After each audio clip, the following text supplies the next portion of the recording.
Это Абдрахманович дагы эми баягы кенемте пул боюнча 84 миллион 400 деп жазылып жүрөт да.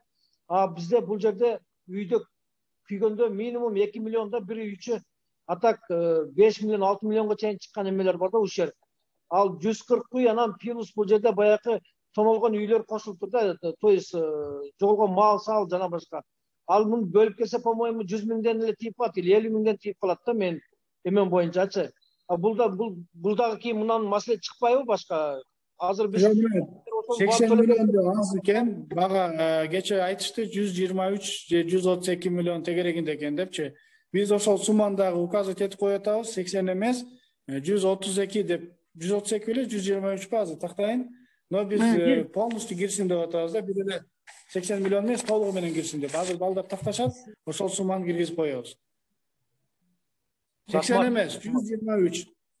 132 экен, 132 экен. 132 123, 132. Бирок тактагыла, аз тактап бергиле. Губернатор берсин. Абдрахманович эмеде бир 140 үйдөн болсо, плюс баягы тонолгон үйлөр менен кетет да 300-400 да.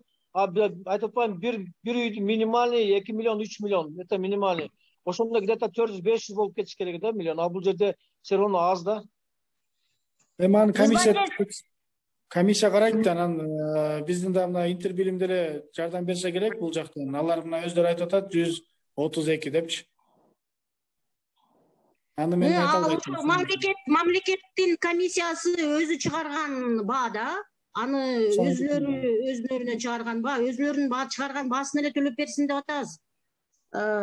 Азыр ким сүйлөйт кийинки сөз? Рызбанжа сиз сүйлөйсүзбү? Санмаспы, мен сүйлөйүнчү. Мейли. Алло, мага сөз бериңиздер. Аидадан кийин сиз сүйлөйсүз, Саламатсызбы? Саламатчылык. Эми боюнча кенемти акча боюнча мен сурайын деген, ошо боюнча кайрылайын деп жүргөм да. Мен Макаматжан кызы Аида, Көктерек айылынын жашоочусумун. Анан ошол жерде биз чоң семья болуп жашаганбыз да. Бир 3 семья чогубуз. Кайненемдин колунда 2 келини, кайненемдин эмелери, жүктөрү, биздин 2 келиндин жүктөрү. Ошо боюнча эсептегенде биздики эң аз болуп калган да 500 болуп эле турат. Ошо боюнча кайрадан арыз жазсак болобу? Эми айдайым сиз баягы аргументтерди келтирип, факты менен кылып берсеңиз бизге да жеңил болот эле. Биз сөз түрдө силердин талабыңарды талашканга даярбыз. Сиз эгерде жазып кат түрүндө берсеңиз, мен өкмөткө жиберип, жөн эле жибербей, ошолор менен тирешип, аягына чейин чыкканга аракет кылам. Бирок сизде далилдериңиз жана фактыларыңыз болсо, бизге оңой болот да. Макулбу? Марлен Абдрахманович, ошо Аиданын сөзүнө мен кошумчалап кетейин. Бул деген ошол согуштан кийин эле келип комиссия акт түзүп атканда, кайненеси эле же бирөөсү эле болгондагы үйдө өзү билгенди эле айтып койгондо, эркек келиндердин жүктөрү эмне бар эле, кандай буюм бар эле, алар кошулбай калган. Булар кийин бардыгы отуруп, анан кийин эстеп, шоковый состояниедан кийин чыгып эстеп, уже бардык жүктөрүн эсептегенде жазылган суммадан 2-3 эсе ашып кетип аткан. Анан бул боюнча кечээ сиздер келерден 1 күн алдын губернатордун алдыга жолугушууга келген Баткен район элдери. Келгенде ушундай кошумча чыгымдарыбыз, кенемти акча боюнча кошумча дагы арыздарыбыз бар. Ошолорду кантесиңер кошуп берели, ошондо төлөп бергиле, анда буюмду төлөсөңөр дегенде президенттин өкүлү Кошпаков өзү айтты, бизге келген маалыматтар боюнча кийинки кошулганды биз кенемти катары төлөп бере албайбыз, кийинки кошулган арыздарды кабыл албайбыз деп ошентип айтты. Өкмөттүн өкүлдөрү ошентип айтты да. Ошого сиздер азыр ал иш органдар тарабынан жабыла элек да, ал кылмыш иши катталып турат. Мыйзам боюнча кылмыш иши катталганга чейин жабырлануучунун материалдык келтирилген чыгымдары эсептелинип так бүтө элек да, мыйзам боюнча аны кайрадан арыз жазып кошуп койсо болот. Анда биз мындай кылбайлы, түшүндүм. Анда биз мындай эле кылбайлы, чечимгечи ошону туура болот да. Бардык түшкөн жанагы заявленияларды, кайра түшкөн элдин суранычтарын кайра бир чара карап чыккыла деген чечимди кылайлы. анан ал жактан кылмыш ишти кайра тактап ошондой болот. өзгөчө кылмыш иши ачылып бүтпөгөн фактыларды дагы бир жолу карап чыкпоо деген немени кошо ойлонду, Айбек. Ооба, мыйзам талапка ошондой болуп Биз жакшы болот. башында ошол состоянияда эле жолдошум эле жазып койгондо биздин көп нерсени эсептеген эмес да, анан ошол боюнча жазылып келгенде жүлгүлемдер бизде айрыкча Баткенде көп го жүлгүлем. 10.000 сомдон баалаптыр да, баалашканда 10.000 сомдон жүлгүлемди. Азыр жүлгүлемди 10.000ден таппайсың. Табыш кыйын да. Эми ал баасын азыр мен айта албайт экенмин. Мен неме кылайын, жанагы карап чыксын деп эле тапшырма берейли. Кайрадан анда ошол жанагы санын, негизи бардык түшкөн арыздарды кайрадан карап чыккыла деп туруп, биз анда өзүбүздүн чечимибизге чыгарайлы. Бул эми урматтуу жашоочулар, бул жөн эле кагаз бир фракциянын эле же бир депутаттын кагазы болбойт. Бул жалпы Жогорку Кеңештин кагазына киргизип атабыз да. Мындайча айтканда жалпы Жогорку Кеңештин тапшырмасы катары кетет. Кудай буйруса.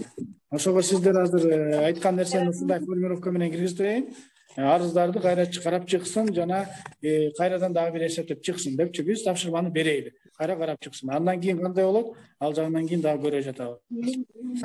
Рахмат Айда. Анда жанагы мына жаш бала сиз сүйлөйүңүз, Сайрагүл деп чыгып атабы артыңызда. Сиз сүйлөп койсуңуздар. Саламатсызбы?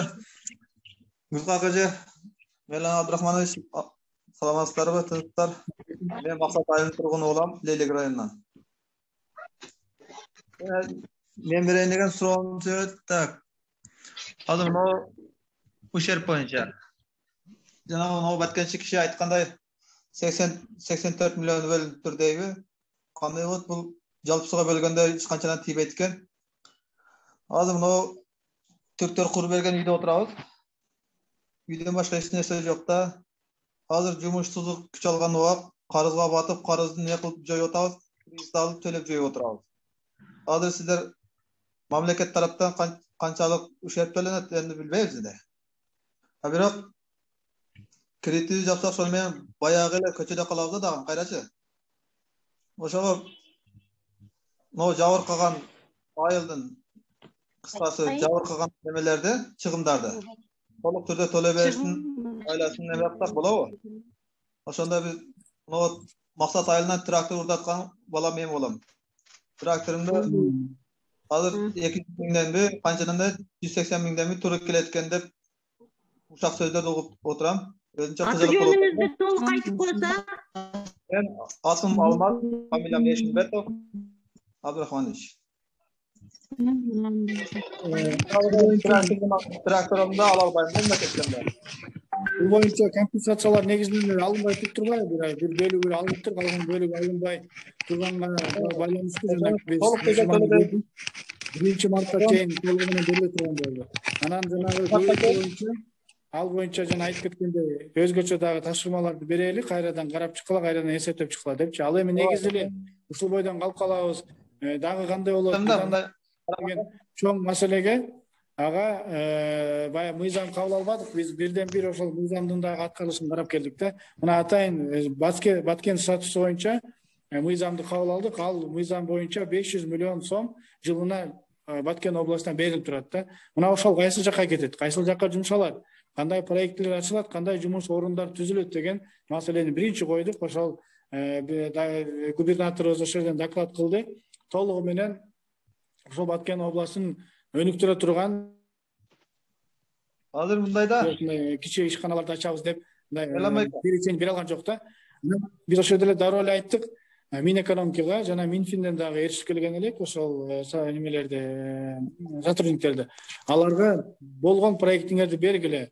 Кичи бизнестен башлап, чоң бизнеске чейин кыла турган проекттерди бергиле. Мына ошол проекттердин алкагында эл өзү ошону алып кетсин, ошол элге акчаны бергиле, эл ошол бизнести алып кете берсин деген сунушубузду киргиздик.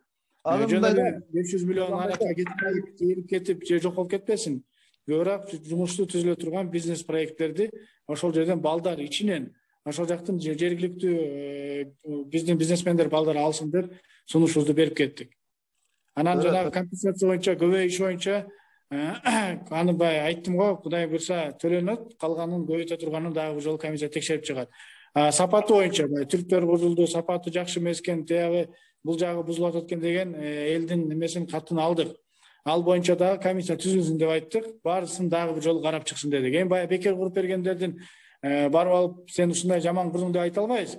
Бирок жакшы курулбай калган жерлерди келгиле анда өзүбүз дагы аягына чыгарып коелу деген сунушту киргиздик. Анан мен айтайын деген азыр жакшыраак программалар көтөрүп атат экенсиздер. Бирок мындай да жалпы айылдын тургундары жеке ишкерлик өдөгөнүп кеткен кыйыныраак да. Бул жеке ишкерлер бир айдан 3-4 чыгып калат.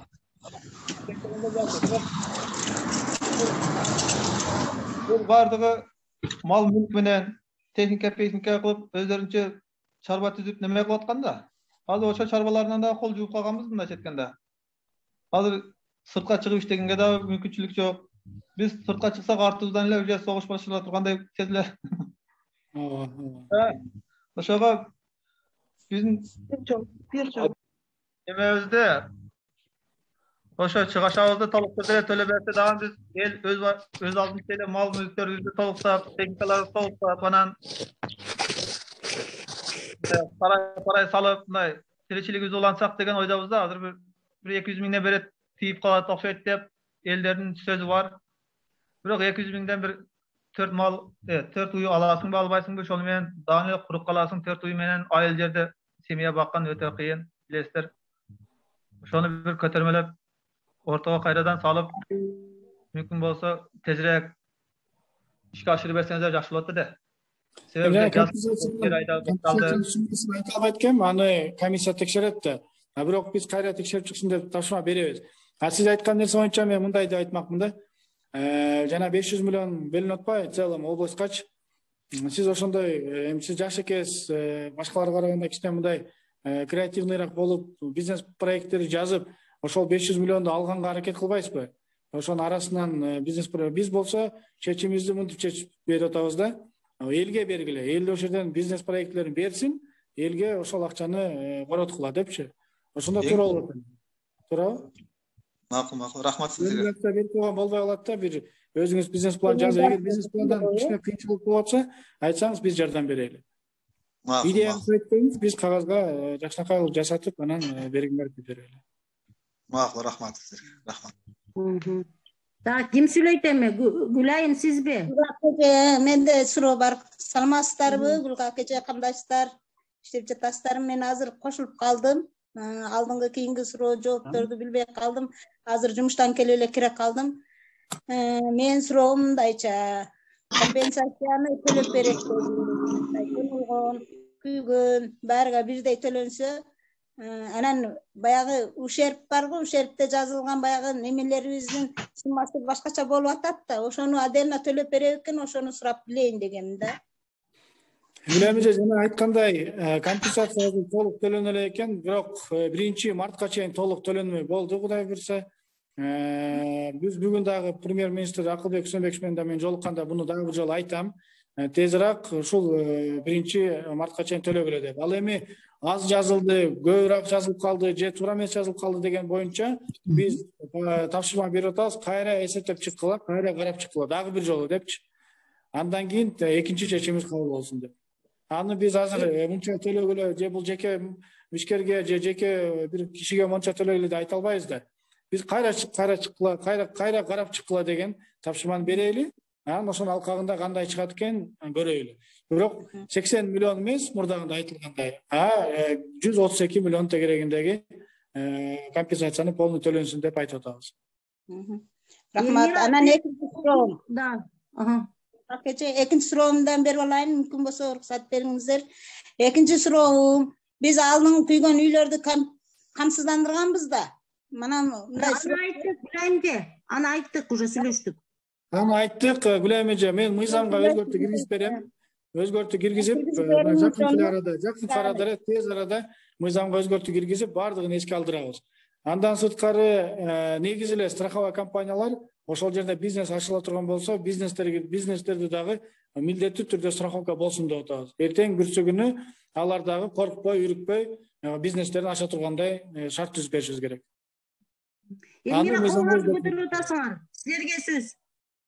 Я прошу прощения, перебила, кажется. Кандайсыз, жакшысыз? Салам алейкум. Денсаулықтарыңыз жақсы, işleriniz жақсы? Мен мына Баткен район Достық айылынан боламын. Анан неме боюнча сиздерден келемти боюнча так неме сурагым келип да, мына эрте жаз башталып атат, жегин тигин кылышыбыз керек. Анан неме өрүк пышканга яшиктер полный күйүп калган. 200 яшигим бар деп бардыгы күйгөн да мендечи. Вообще азыр нөл да, Москвага кетейин десем балдарым жаш. Бир шаарга чыгып иштеп келем десем балдарым жок. Бетте условия да вообще нөл да меникичи. Септик кылабыз дедилер, септикти дагы кылып беришпеди. Суу кампа кылабыз деп аны дагы кылып бербеди. Азыр үйүмдө керек болсо азыр лесте чыгып көрсөтөм, үйүмдө лесин саям жок да үйүмдөчү. Вообще неме болуп атат да, условия нөл болуп атат да. Жого так неме кылып кандай болот ошолор боюнча сурайын дедим. Анан мына үйлөрдүн немеси эшиктер жабылбай калып атат, түндөсү тырык ачылып атат. Ручкалары дагы жакшы иштебей, не беле бирдеки болуп, эшиктер ама жабылбай атат азыр. Анан пол көтөрүлүп кетти. Үйдүн немеси болсо, немелер сыныктуу койгонбу, баягы суу акчу немелер барбы? Турбалар, суу акчу турба. Ошол дагы сыныктуу койгонбу, суу агып атат о жерден. Ого бир неме кылыңыздар, мындай бизде ham ойлоп дегенде неме кылыңыздарчы экен. Немеге президент мен Базаров Жолдошбек Абдуллаевич. Базаров Жолдошбек Абдуллаевич, Баткен району Достук айылы. Жолдошбек Абдуллаевич, эми негизинен эле Баткен элине, Баткен областына бардык ушул чегара, өзгөчө чегара турган жерлерге, элге чын жүрөктөн таазим этебиз. Мен атайын депутаттарды ээрчитип барган себеби ошол да болду да. Депутаттар өз көзү менен көрдү. Бардыгын көрүп, аябай көздөрү ачылып келди да, мындайча айткандачы. Бишкекте отуруп алып, көрүнүш башкача болчу, бирок өз көзү менен көргөндө бир топ башкача сезимдер менен келишти.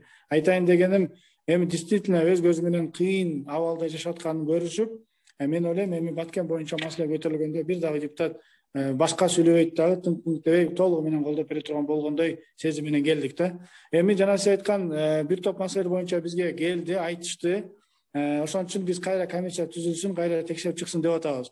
Туура бекер салып бергендерди барып алып, сен бекер салып бердиң эле, бирок мындай кылып койдуң деп айта албайбыз. Бирок бекер салып берген нерсени аягына чыгарып коебуз, бул мамлекеттин милдети.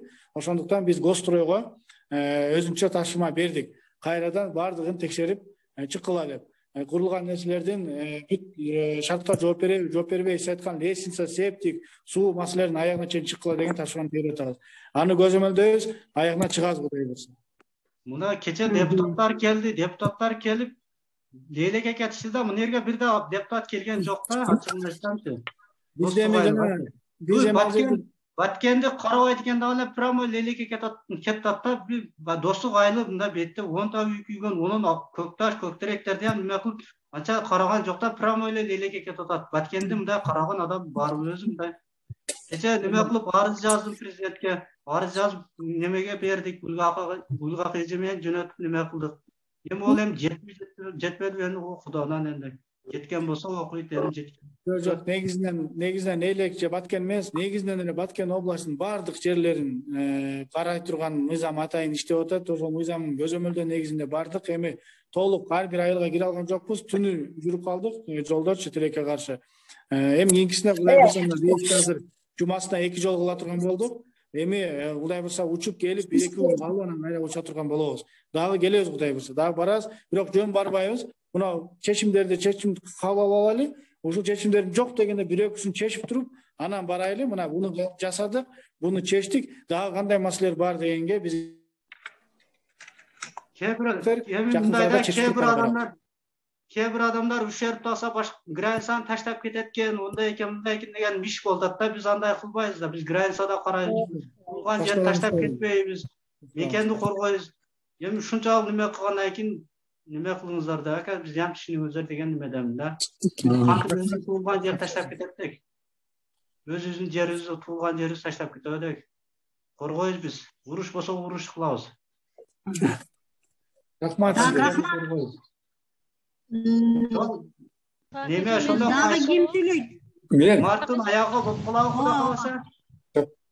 Марттын башында деле 1-мартка чейин. 1-мартка? Булгак эже. 1-мартка.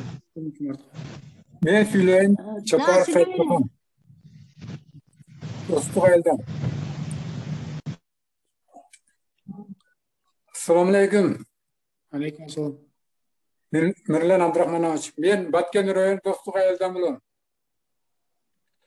Bizim kecha kelgeningizlerge rahmat. Bir sira uylarni tekşerip, obu qilib, uylarning sapatini tekşerip keldi. Ana bizim iminler, bizim Dostluq ayelga Batken rayonunun arxitekturalari keldi. Ana biz polları işip ketkenlerini talapqa jogap bergan nerselerin barini ayttık. Ana men aytdım, sizler betke kelgeningizler menen körgönüңүздөрдү айтасыздар. Bizge çınığı ekspertler, şu üykügöndөрgө iş küye turgan, tışkaptan gelip ele mına bolat dep ele kelip bolbой turgan болуш керек. Точно айтышыбыз керек.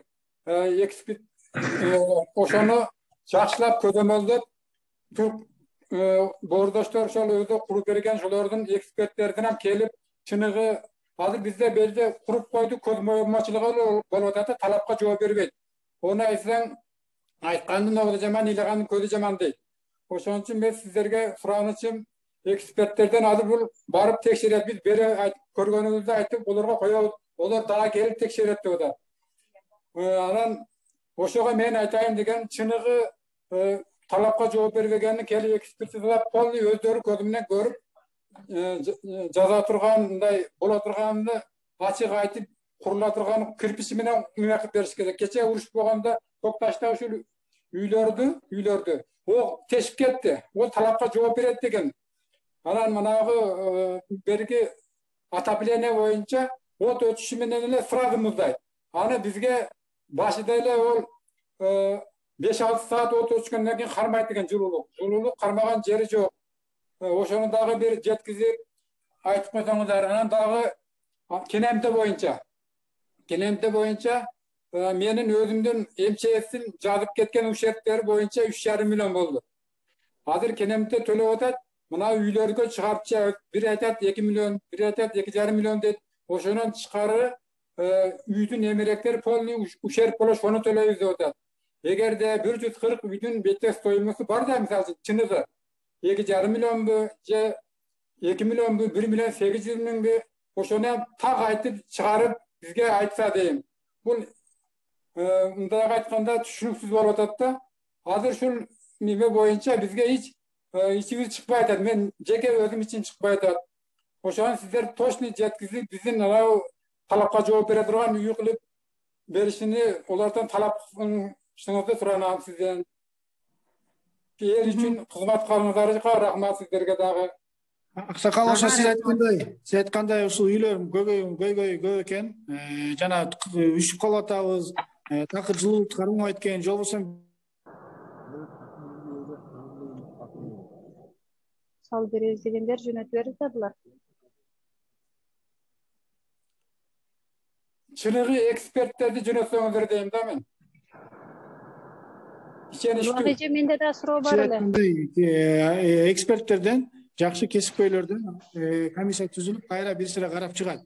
Кайсыл жерлер курулду, аягына чыкты, кайсыл жерлер чыккан жок, кайра чыкпаган жерлерде аягына чейин чыгаруу маселесин көтөрөт дагы, биз кайра чыгарсын деп келебиз. Жана айтып кеткендей, сиз кечен айтып кетпедиби, септик дагы эле экен, эшиги жабылбайыптыр, суусу бүт эле экен. Сиз болсо жана жылуулук маселесин көтөрүп атасыз. Ушул маселелердин баардыгын комплекс алып туруп, кайрадан комиссия текшерип чыксын, башка комиссия. Баягы кургандардан эмес, эми эксперт текшерүүчүлөрдөн, гостордон барып текшерип келишет.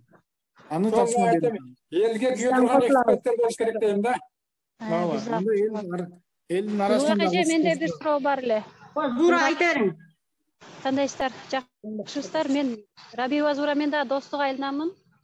Ошо Баткен району Достук айылынан. Марлен Абдрахманович, саламатсызбы? Мен дагы жанагы Парманов Абдисаламдын кошунасы болом. Биз Дарыянын боюндабыз да. Ошол жерде бизде бардык дарактар күйүп ачылып калганда, Дарыя тажиктер жакчы. Ошо кошунам экөөбүз айткан элек, тосуу бериңиздер, кичине көтөрүп, ийгирээк кылып, биз коркпой жашайык деп шентсек, макул деп барып, кече президенттин өкүлү келсе кошулсак, ошол жерге барып биз чогулушка барсак, кирбей калды быйыл проектке деди да. Ошону да караштырып берсеңиздер. өзүңчө мына интербилим аркылуу кат түрүндө берип коесузбу? Мен буну суранып коштуртуп берейин. Ооба, макул.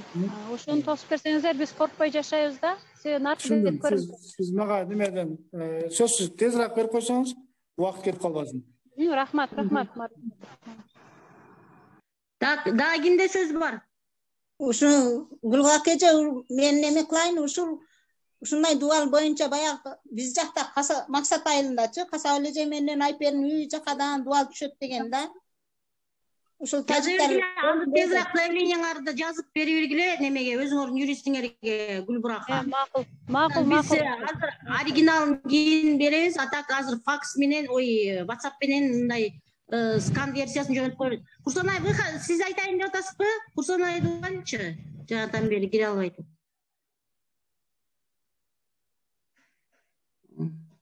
Дагы кимде сөз бар? Ошондо Курсанайды киргиче. Немеже? Гүлгак эже мен бир ооз сөз сүйлөсөм макулбу? Курсанайды киргиче. Ушерп барбы? Ушерптеги акчаны мисал үчүн баарыбыздыкы чыгып мага цифрасы менен көрсөтүп койгон да 2,5 миллион 2400 1800 ошол төлөнөт экен, ошол ушерптеги сан менен көрсөтүлгөн. Эми жана общий жалпы санын билет экем да, баягы ар биринин кийин кандай экенин билбейт экен, бирок компенсацияда канча жазылса, буга чейин жазып кетсе, ошонун баарын төлөй турган болуп чечим кабыл алынды. Мен просто жеке сиздикин биле албайт экенмин, айта албайм да, аны билбей албайт. Курсанай, силердин микрофонуңар болуп атат. Микрофонуңар мен сүйлөсөм боло, мага сөз бересизби? Гүлбурак, пожалуйста. Саламатсыздарбы?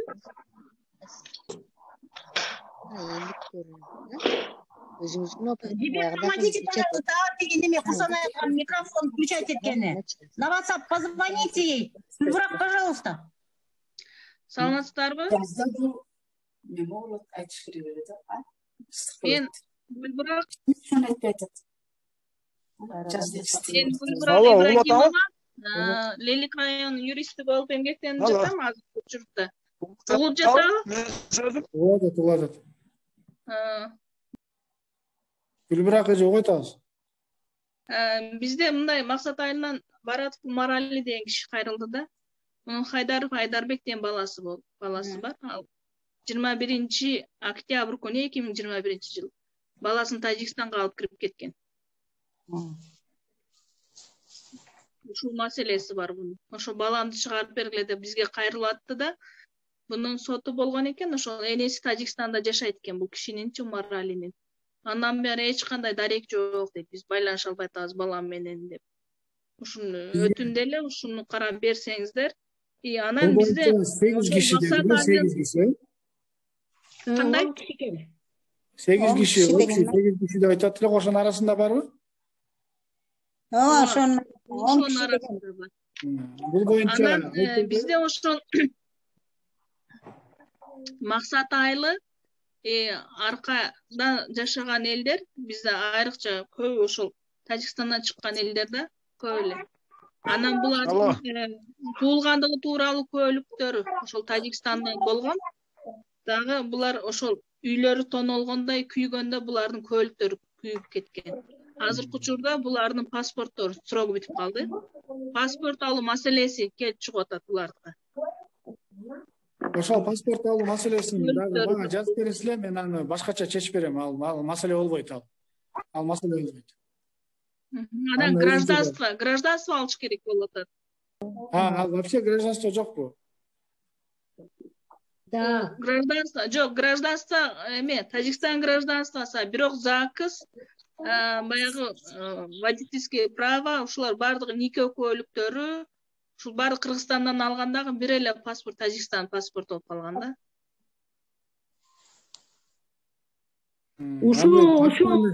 Сиз билесизби, гражданство боло турган процедурасы бар го. Кайра баштан билем. Ошону жардам бербейли чогуу эле анда. Биз тийиштүү анча-мынча жерлерден түрткү беребиз. Тездетебиз. Кандай дейсиз? Ошону чечип берсеңиздер жакшы болот эле. Паспорт алуучу баягы көлү күйүп кеткендердики булардычы. Вы правильно говорите. граждан союзун Да, мы тапшырса. будем двигать его. Да, с точки зрения вот, да, жергиликтүү мыйзамдын неме руководствого алып жылдырабыз. Анан бирок ошол препятствие болгон жерде сизге кайрылабыз анда, макул болсо. Анда айтсаңыз, мен ошол жерден тапшырма берсе берип, мен сөзсүз түрдө киришип берем. Макулбу? Алло. Да, Алло, сүйлөйүңүз. Гүлкак эже, улатабы? Да. Мен ушу максат айылынан чыгып атырмын, Бостанов Зайырбек. Алло, улатабы? Да, сүйлөйүңүз о. Ошол мен эме боюнча да мына азыр үйдүн чыгымдары боюнча да эми ошол кебирлердики 3 миллион, кебирлердики 2 миллион ушундай жазылган. Анан ошону үйдүн ичидеги эмелер компенсация не дейт ошону? Эмелектер. Ошол эмелектер жоголгон. Анан мен акчам дагы кошо болгон да, акчам күйүп кеткен. Ошону кандай кылышты эмесин табып атат. Бирок ошол миллион жазылганын ичиге кирип калган. Ошону кандай кылсак болот? Кантип мен ала алам? Ошондо кош төлөп бере алабы? Өкмөт же төлөп бербейби? Ошону сурайын дегеним. Эми ачыгыш керек, Зайырбек. Аны комиссия кабыл алса, ошол сиздин айткандарыңызды анда төлөп берет. Эгер аларды кабыл албаса, ана төлөп бербейт. Аны ачык айтып коюш керек да. Ал ошол миллиондун ичиге жазылганда бирок комиссия өзүнүн отурумунда жарандарды катыштырбай өзүлөрү бир тарап кылып чыгарып коюптур да. Ошол себептен жанагы булардын доказательный базасы колундагы далилдөөчү документтерин көрбөй коюшкан да до конца. Ошол сиз айткан туура эле, заявленияларды жаңыдан карап чыккыла деген туура эле. Ошол жаңыдан карап чыкканда ошондо Бирок жаңыдан карап чыкканда деле мондой баягы бар эле деген билесиз го, ал кыйыныраак болуп калат. Эми баягы элдерди алдабай ачык айтыш керек да, билесиз го. Мындай акча бар эле, аны кайра кайтарып бер деген ал кыйыныраак болуп калат, ал нереально. Туурабы? Акча боюнча чындап эле татаалыраак болуп калат. Үйдөгү уурдалган акчаларды кантип далилдейбиз, ошол татаалыраак болуп калат да чындап эле. Жана техникалар башкаларды айтсаңыздар болот. Дагы ким сүйлөйт?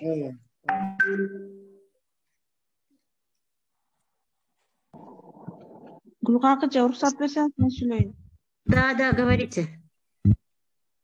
Урматтуу Марлен Абдрахманович, менде юрист катары бир сунушум бар эле. Бул жакта азыр биз ушул жабыр тарткан адамдар менен тыгыз байланышта иштеп жүрөбүз, 6 айдан бери. Анан көпчүлүгүндө пособие алышат, баягы үй бүлөлүк каражат боюнчачы. Пособие алат дагы 16 жашка чейин балдарына. Анан кээ биркилери ала албай калган ошо. Эмне себептен отказ берилгенин сураганда, себеби дегенде силердин баягы эми алардын мыйзамы боюнча үйдө кирешеси бар адамдага берилбейт го үй бүлөлүк көмөк. Ошондой бар силер бирөөңөр мектепте, бирөөң садикте иштейт экенсиң, ошого бере албайбыз дейт. Анан булар айтып атышат, пособие бербейт. Анан биз айлыгыбыз детсадта садикте иштеп 6000 алат экен дагы. 6000 менен бир 5 бала болсо өздөрү 7-8 бир семьяда 8 адам азыр тем более кирешелери жок, малын жоготту, айыл чарбалык эч кандай продукциясы жок. Ошо кыйналып калатабыз, тамак ашта азыр кээ бирлери вообще магазинге карызга жаздырып алып аткан күндөр болуп атат экен. Ошого бир сунуш айтып элем да, ошол убактынча болсо дагы социалдык коргоо бөлүм соцзащита эме ошо волокитаны убактынча ошол чек арадагы жабыркаган айылдарга гана киргизип, убактынча баягы жумушсуздук пособиясы менен камсыз кылып, анан кийин үй бүлөгө көмөк көрсөтүүчү пособияны ошол киреше бөлүгүнө кичине азайтып турса же алып турса, ошо жабыркаган жарандарга гана бир убактынчалыкта 5-6 ай булар кийинки жылга может баягы жер айыл чарбасын өнүктүрүп алса кайра өздөрүнө келип алат эле да. Азыр бүгүнкү күндө чындап киреше эч кандай аз болуп, тамак ашынан кыйналып атышат экен. Эмки жылда жаз болсо, тынчтык болсо, айыл чарбасынга эгин эгип кичине дагы киреше кылып алат эле. Ошого чейин кичине жардам катары жумушсуздук пособиясын берүү боюнча, анан үй бүлөгө көмөк көрсөтүү боюнча пособияны кичине волокитасын жеңилдик кылып берсе.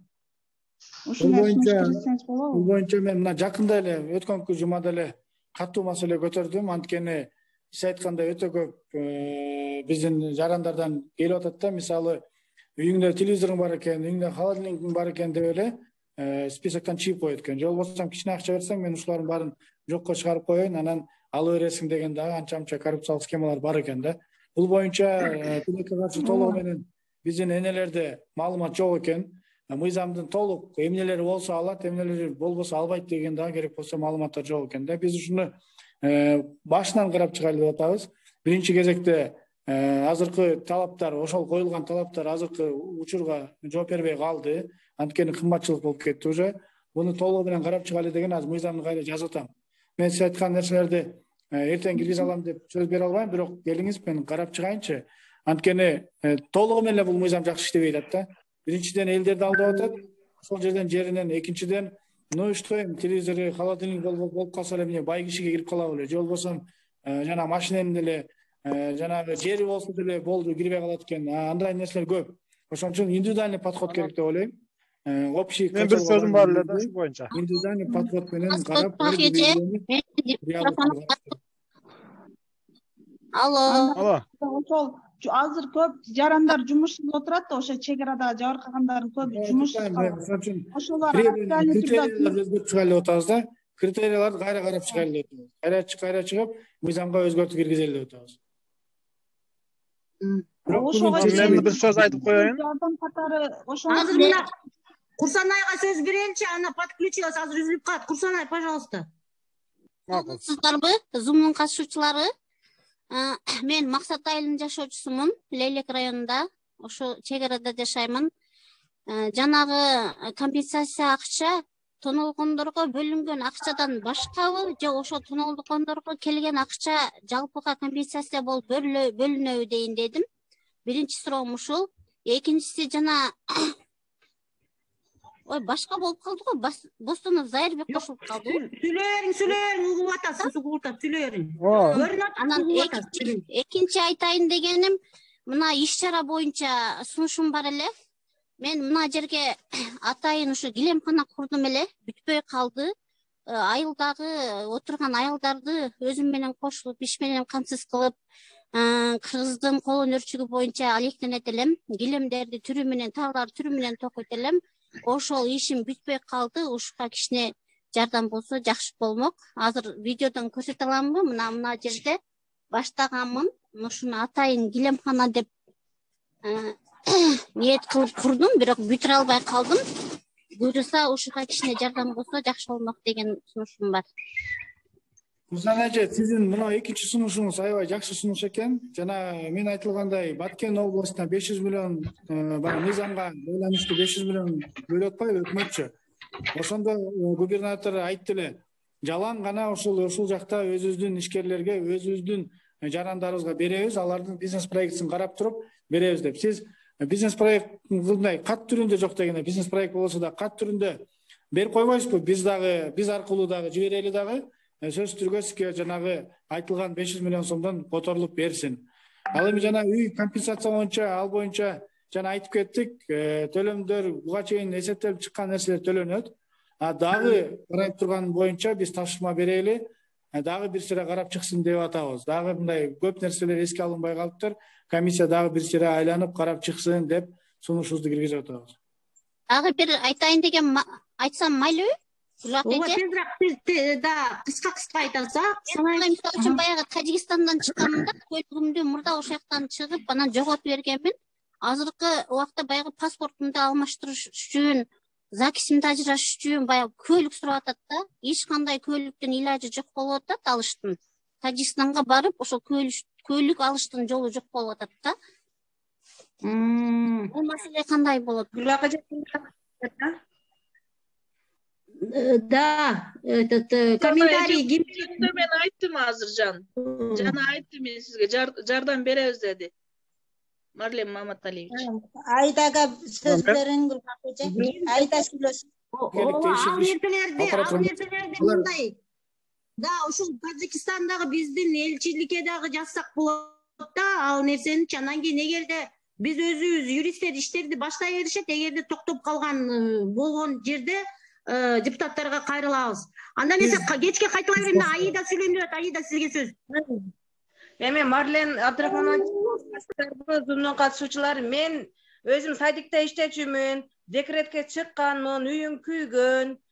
Азыр кече пособия күйөөм дагы иш жерде иштебейт азыр. Пособия турлайын деп Исфанага бардым, документтерим бардыгын толуктадым. Анан бир эле миграцияга отуруш керек экен. Күйөөм жумушу жок деп миграцияга отуруш керек. Оны 10 күн күтөт экен. Ошону бардык документ толук болгондон кийин кабыл ала бербеди да, кийинки айга деп дагы 1 ай созуп атат да. Бизде азыр жегенге продуктабыз түгөнү алган помощторубуз. Күйөөм иштебейт, мен иштебеймин. Үйүбүздө балага малютка керек экен, памперс керек экен. Эч илажы жок. Мен апамдар чакырып алып Бишкекке келгенмин азыр. Телефонуңузду айтып коесузбу? Баламдын дагы башында давлениясы бар экен. Ошол үйүм күйгөн убакта давлениям көтөрүлүп, ошол убакта балам 6 айлык боюмда болгон. Башында давлениясы бар дейт. Ушуну доктурларга каратышым керек, көрсөтүшүм керек. Дары ичип жүрдү аякта, нервпатологко көрсөттүм. Анан буга азыр аптасына эле 600 малютка алышым керек. Siz mağa telefonda жазып, же болбосом немеден тиги интербилим аркылуу берип койсоңуз, мен муну өзүм карап берем, балаңызды дагы мен өзүм көрсөтүп берем. Урлап алып баргандан кийин кабыл албай койду да, ала бериш керек эле. 1 ай болсо да.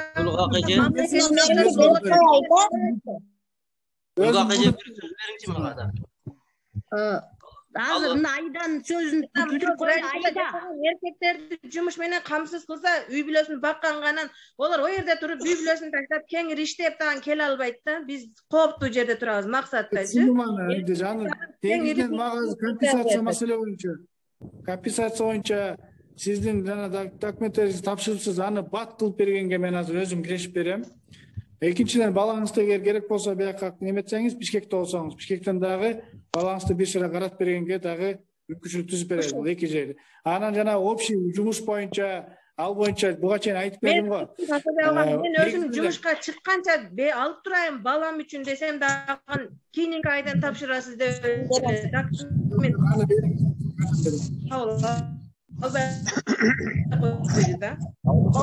анан машинең бар деп баланы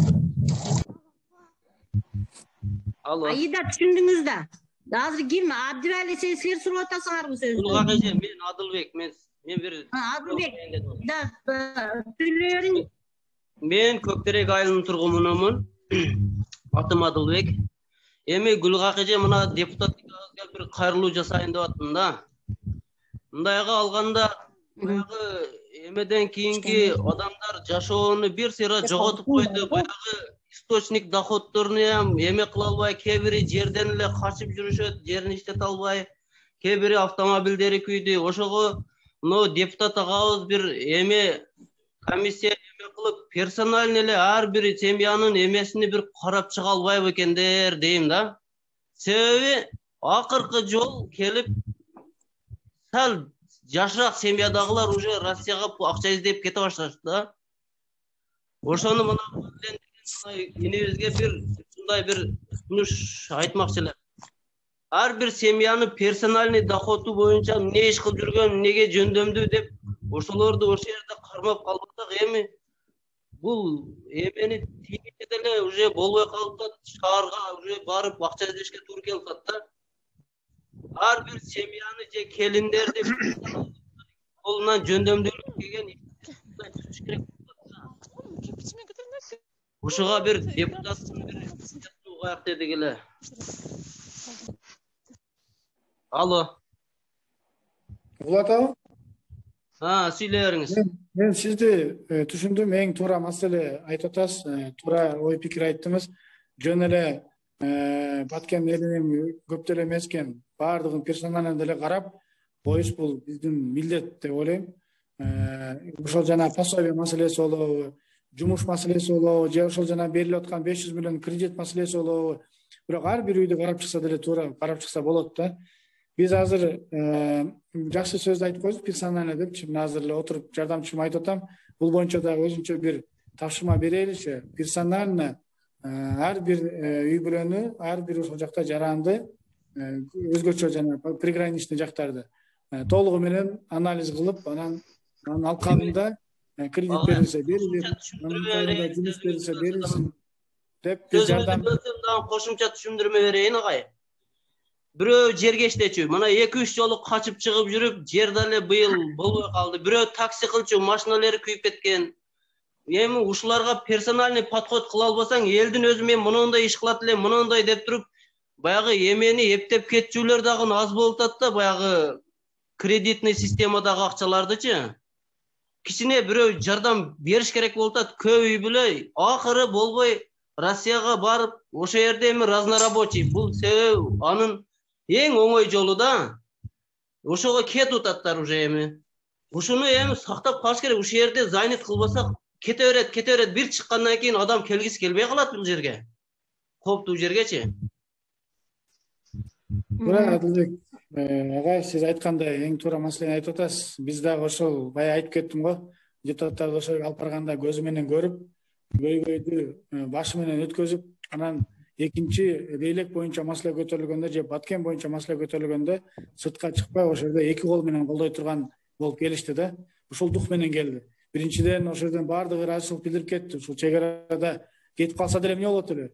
Кимге керек? Мен деле кетип калган деп кетип калбастан, мына өзүнүн патриоттук сезими менен турушат ошол жерде. Жумушу жок болсо дагы, иши жок болсо дагы, акчасы жок болсо дагы турат деп келдик да. Бул эми сиздерге мындай тайзим катары эле айтып кете турган сөзүм. Экинчиси, мен сизди түшүндүм. Жанагы персональный дегенди мен эсиме алдым, азыр жазып алдым.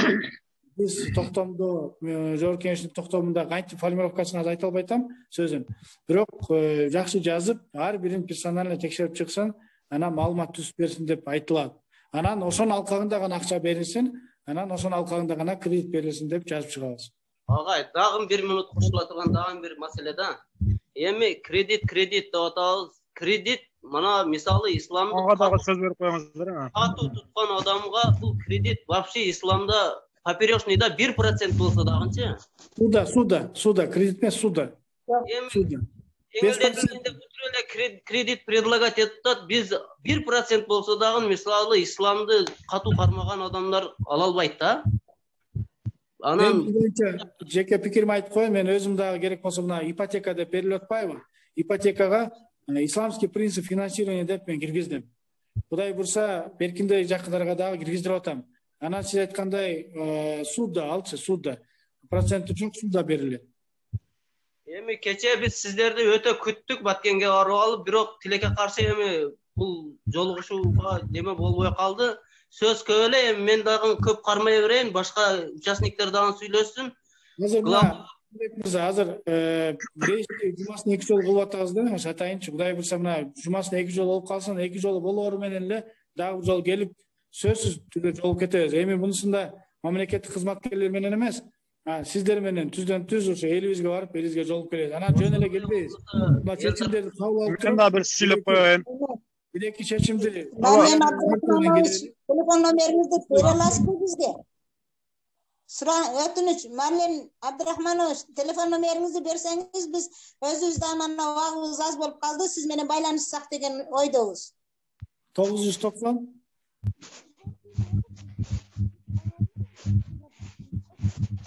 90 0000. WhatsApp'ка жазып койсоңуздар, 990 90 00 дейсизби? 90 0000. Рахмат. Биз салып беребиз. Неме, Адылбек, рахмат. Марлен Абдрахманович, мен кошумча жанагы 500 миллион сом Баткенге берилет деп атпайбы? Ошо комиссия, я так подозреваю, Баткенде иштейт да, ошо комиссиянын мүчөсүнө өзүңүздөр сунуш кылып коюңуздарчы, пожалуйста, жергиликтүү калктын адамдарын кошсунчу, а то жана прозрачности нету, да, в распределении помощи. Көрбөй атабыз. Же жергиликтүү коомдук уюмдарды кошсун, же жергиликтүү калктын өзүн кошсун. Сөзсүз эле, мен туура айтасыз, аны эң туура айтасыз. Ал жерде дагы бир 5 өкүлчүлүк бош экен. Губернатор кириптир, бир депутатты киргизиптир, дагы сиз айткандай дагы коомчулуктан дагы сөз киргизиш керек. Мен азыр официалдуу түрдө суранам. Элдерден, коомчулуктардан. Мен айтып коеюн.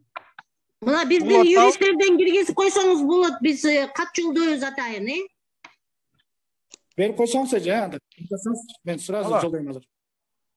Мен bir söz söylep koyayım. Makul. Men aytayın degenim, men aytayın degem mына пособие боюнча да мен пособие алып жүргөнмүн мына урушка чейин максаттан. Анан үйлөр күйүп кеткенден кийин уже элдер келип кичине акчалай жардам берген эле. Ошондо машина алганмын да ошол акчага. Элдер качып кетип, мен өзүм балда чаккан менен 5 балам бар. Калып кетип ошол жерлерде жүрүп машина алганмын. Анан ошол эмеди уруштан кийин алган июндабы ошондой алган элем. Ошо пособияны токтотуп таштаган да азыр. И ошо машина алгандан калган 5 айдыкыны 17,5 миң, 17.800 канча 20 сомбу ушундайды кайра өкмөткө төлөп төгөсүң деп атат. Ошонун аркасында мен акимчиликке барганмын, арыз жазып келген элем. Ал мен келинчегиме, аялыма чалып атат да, болгула тезирээк болгула, неме болду, төлөгүлө деп ошо мени. Ошого эми биз машина алганым үчүн, мурда менин машинам жок болчу. Ошол уруштан кийин элден акча жардам кылып бергендер жыйып акчага машина алганмын. Ошо машинаны алганымдан кийин пособияны токтотуп ташап, анан кайра калганын төлөсүң деп атат 5 айлыгын. 17.820 сом деди. Ошого эми биз айыл жеринде биз эч жерде иштебесек, аялым да эч жерде иштебейт, мен дагы эми частный мындай стройка ошого окшоп эле иштеп жүрөбүз, дыйканчылык огородто кылып. Биз мага телефон ошого кошуп койсо болот да, ошого окшогон, бизге окшогондор. Өзүңүздүкү канча телефонуңуз?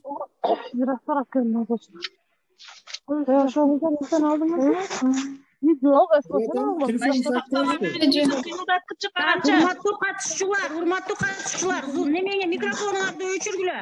Анан азыр Абдулла ким сүйлөдү? Бостонов Зайырбек. Мен. Бостонов Зайырбек. Менде бар телефон, я дам телефон. 0779. Улутау? Ооба. 0779 01 11 41. Элмир эже, айтыңыз. Айтаберим. Өзүмдүн айлыгымдан мен сизге жардам берип коеюн, жана 17 төлөп эле коюңуз, мен өзүм төлөп берем. Ошо кайра аялыма чалып атат экен да, эми ошону төлөйсүңөр, акимге мен арыз жазып келген элем. Мүмкүнчүлүгү жок, ушул урушта ошондой болуп, элден жыйылган акчага машина алганмын. Азыр сизге эме кылсам, Сөздү кыскартсак, Зайырбек түшүндүңүз да, телефонумду алды, азыр Марлен Абдрахманович жардам берем деди. Азыр убактыбыз 5ке чейин эле болот, урматтуу коллегалар. Мынабы кайталанбасаңыздар, анан личный проблемаларды юристтер аркылуу беребиз. Коомчулуктун проблемаларын айтсаңыздар, окшош анан жалпы проблемаларды айтсаңыздар. Мен азыр саат 5те премьер-министр Акылбек Жапаров менен жолугат элем да. 5те мен барып, как раз көйгөйлүү маселелердин баарын ошого айтып келем. Ооба, мына жыйынтыкта эле калдык. Анда эмесе кимде зарыл сөз бар болсо, бир адамга сөз берсек, анан кийин жыйынды жапсак, капа болбосуңуздар. Мен бир сөз айтайын. Токтотуңуздар.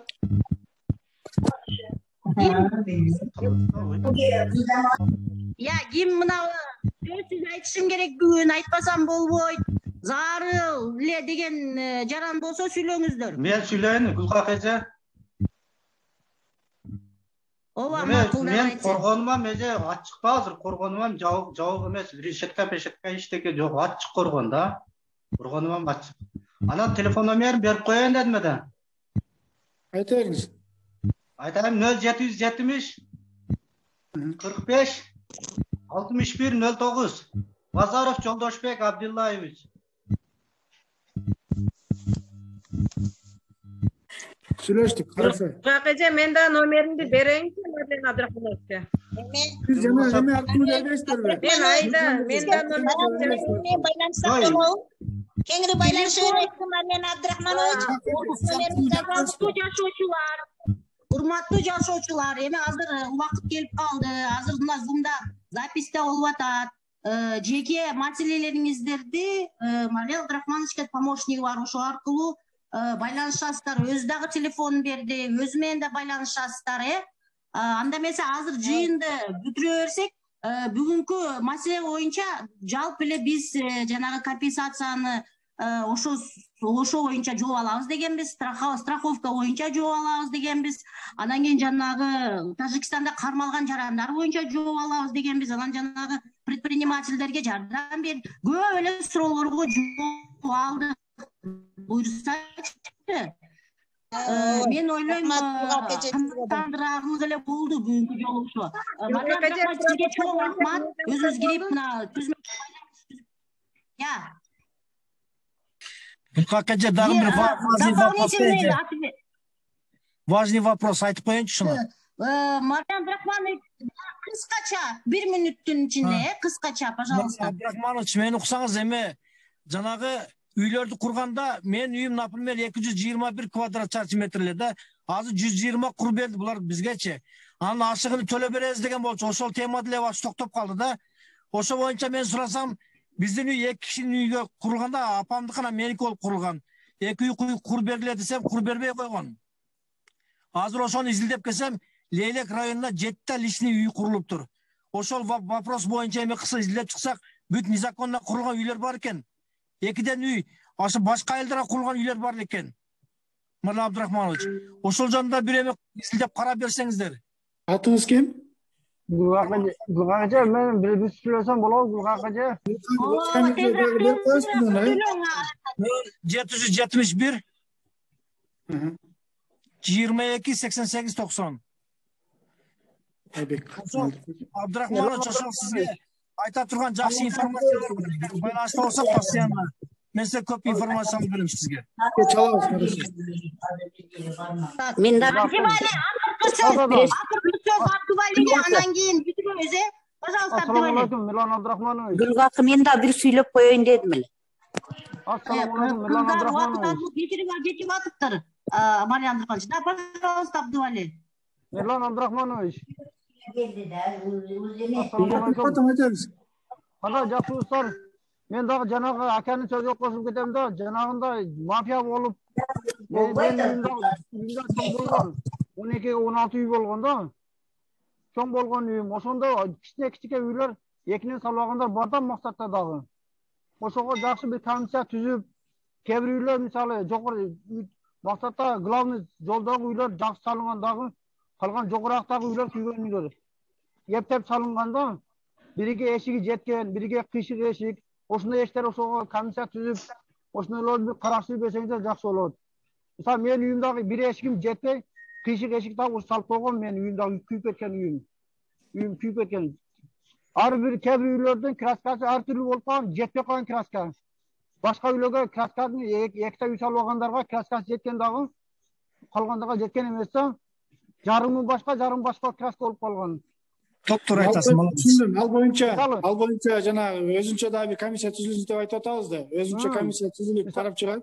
Анан жанагы квадраттык баз боюнча Гүлгак эже, сизден суранат элем, ушундай индивидуальный запросторду берип коесузбу мага сиз аркылуу? Да, Марлен Абдрахманович, анда разницалар Абдывали түшүндүк. Да, Милан Абдрахманович, болсо бир кылганча биздин айыл өкмөттөн дагы ошондойлор бар да, пулга жыгылгандар, акчага жыгылгандар бар да.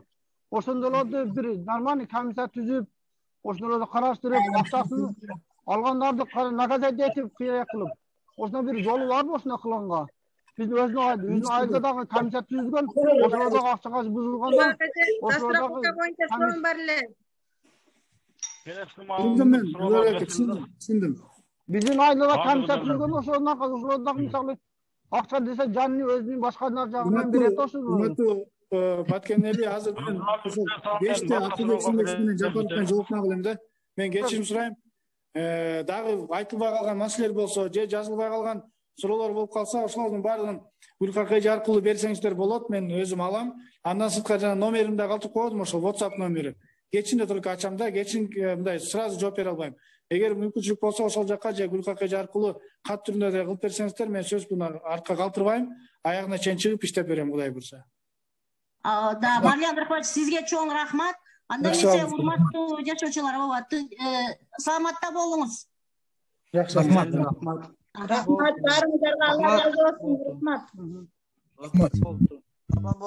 Анан биздин жарандар ушул жерден тарабай турсаңыздар, ким сүйлөбөй калды? Кимден айтайын деди? Мен түшүндүрүп коем. Ооба сүйлөй бериңиз. Азыр мына 84 миллион бөлүнүп аткан го, жаппы бөлүнүп аткан ол. Элдер аз бетте болушат да, мындай бирдей бөлүнөбү же ошо акчасына карап же компенсация деп баардык элге бирдей таратылып берилеби бир суммада? Аны бул депутат билбейт экен да. Аны мен билбейм деди го. Бирок мне кажется, бул азыр алгачкы сумма болгондон кийин баарын эле тең эле таратат го, биринен көп, биринен аз мейличи. Биринчи болсо ошо жакшы болот. Да, Аида угулуп айтасыңар силер. Дагы акыркы жанагы бирөө сүйлөп деп сүйлөй албай, сүйлөгөнү убакыт жетпей калды го. Ризбанжан, сиз сүйлөйүн дедиңиз беле. Сүйлөйүн дедим беле, Гүлкак эже. Да, говорите.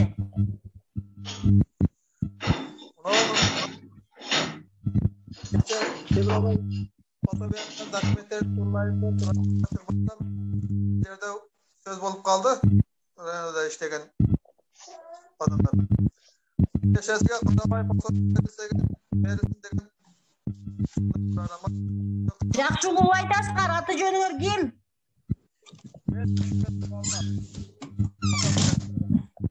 Вообще угулуп айтасыңар.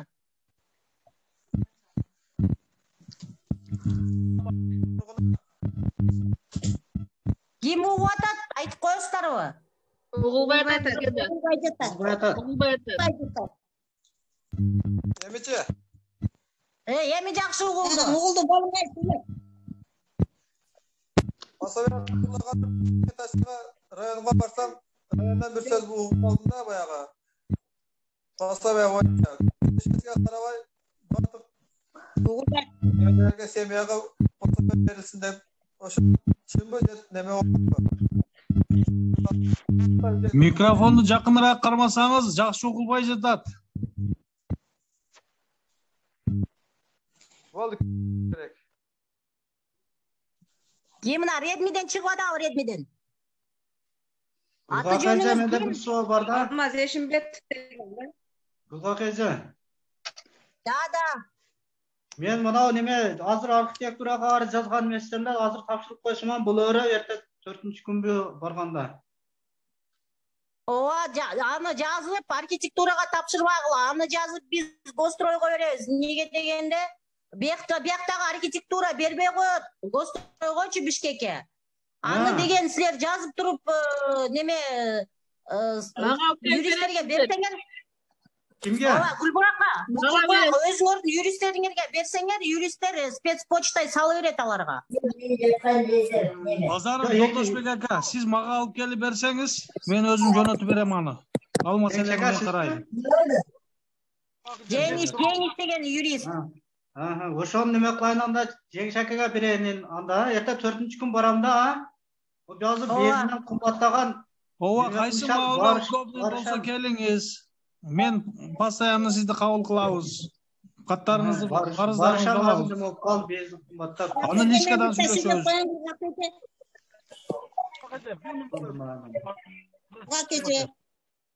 Мен жазып таяр кылып койгонмун, ошо берсем эле тапшырсам эле болот. Гүлайым эже сүйлөй бериң.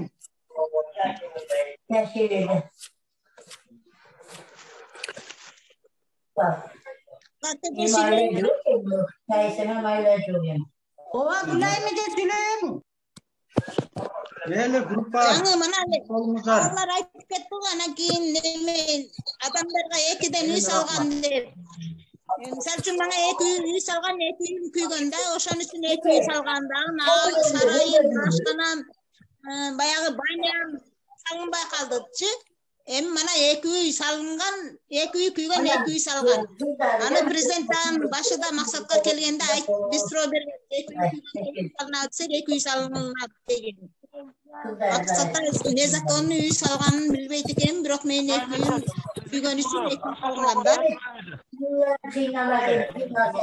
Ошондой 2 үй салганда бар текшериш керек эже. Урматтуу жашоочулар. Андай меники деле ошондой болгон, кухня, баня, саня. Жашоочулар, мени уксаңыздар, урматтуу жашоочулар, Гүлайым эже ошого түшүндүрмө катары мен как юрист катары түшүндүрмө берип коеюн сизге. Урматтуу Гүлайым эже, мени уксаңыздар, мен сиздерге ушул маселе боюнча кичине түшүндүрмө берип кетейин. Айта бериңиз. Эгерде бир участкада бир участка эмес, баягы эки үй өрттөнгөн болсо, эки үй эки госрегистрда эки номер менен катталган болсо, алар эки участка болуп эсептелинет. Аларга эки үй салып бериш мамлекеттин милдети. Эгерде бир эле участка болуп, бир ошончо салынган. Азыр туруп турсаңыз, кызыл китебиз эгерде бир жерде бир участка катталып, эки үй түшкөн болсо, бир участкада ал жерге бир гана үй түшүргөнгө милдеттүү булар. Ошону мындай туура түшүнсөңүздөр. Комиссия өзү келип текшерип көргөн да. Биздин үйлөрдү текшерип көрүп, баягы үйдү МЧСтер келип көрүп, үй экен деп көрүп, уже документ кызыл китеп болгон. Кызыл китепти максатта эми эле алганбыз да, эч канча болуп түшүнүктүү. Түшүндүрмөй эле коюңчу, түшүнүктүү. Ал эмне үчүн эки үй, эмне үчүн бир үй баарыбызды түшүнүп атабыз. Эгер кызыл китеп болсо жатап берген, ал жөнүндө спор жок. Башка суроо бергиңиздерчи, пожалуйста. Мен саат 5те башка зоомум бар. Азыр мен чыгып кетем 4 мүнөттөн кийин. Кимде суроо калды? Гүлкак эже, мынау приграничный село деп статус берилип атпайбы? Ошол селолор боюнча Баткен району, ошол Баткен областы боюнча азыркы депутат эмне деди? Гүлкак эже келе берет деди.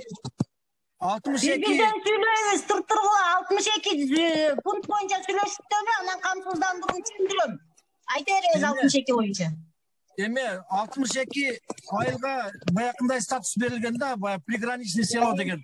Ошону коюп туруп мындай сунуш киргизиш керек да. Мына Баткенден, например, Аксай, Көктерек, Достук, Учак өтө самый важный райондорда Лейлектерде ушундай 4-5 эле айыл бар. Ошолорго конкретно жеңилдик берилиш керек да эже. Баягындай арасынан терип, андан мындай бир жекенен барына пособие, пенсия, керек нерсе жеңилдиктер бүт бериш керек да ушул айылдарга. Анан башка 62 айылга ушундайча статус берсе, конечно, жеңилдик бериш кыйын аларга деле. Ушул именно мына важный райондорду көтөрүш керек проблемасынчы. Например, биздин Достук айылда элдер бүт эле көчүп кетти да азыр. Көктерек камчылык. Сиз ошол 62 айылдын ичинде жок экенсиңер силер. Жок, биз бар эже, негизи башка айылдар деле көп экен да, негизи элечи. Баягы уруш болгон жерлерчи. Макул түшүндүм. Так, пожалуйста, бүттүбү кимде кандай суроо бар дагы? Жана камсыздандыруу боюнча мынтип айтты.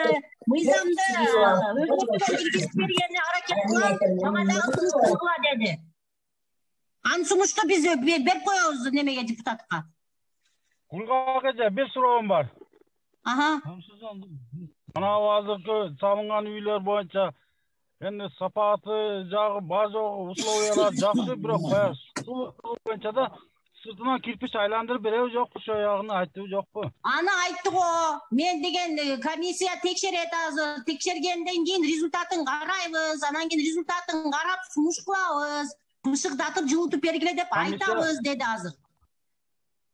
Комиссия текшерип кетти, олар бар жок, жакшы үй салып. Жок, эми заключение сунууга элекпиз да, эми Замир аны официальный письменный берет да депутаттарга. Биз өзүбүз независимый комиссияда түзгөнбүз. Оценщик келип кетти го. Интербилим алып келген Бишкектен. Биз өзүбүздүкүн беребиз. Өзүбүздүн оценкабызды беребиз аларга. Кыжалат болбогула. Болду, рахмат. Гүлкак эже, сизге ишенебиз. Рахмат сизге. Сурооңуздар жокпу анда? Сурооңуздар жок болсо саламатта туруңуздар, Рахмат Гүлкак эже, ишиңизге Алла разы болсун, ишиңизге ийгилик. Рахмат. Ооба, сиздер дагы эсен аман отуруңуздар. Телефондор бар юристтердин, дагы сүйлөшөбүз.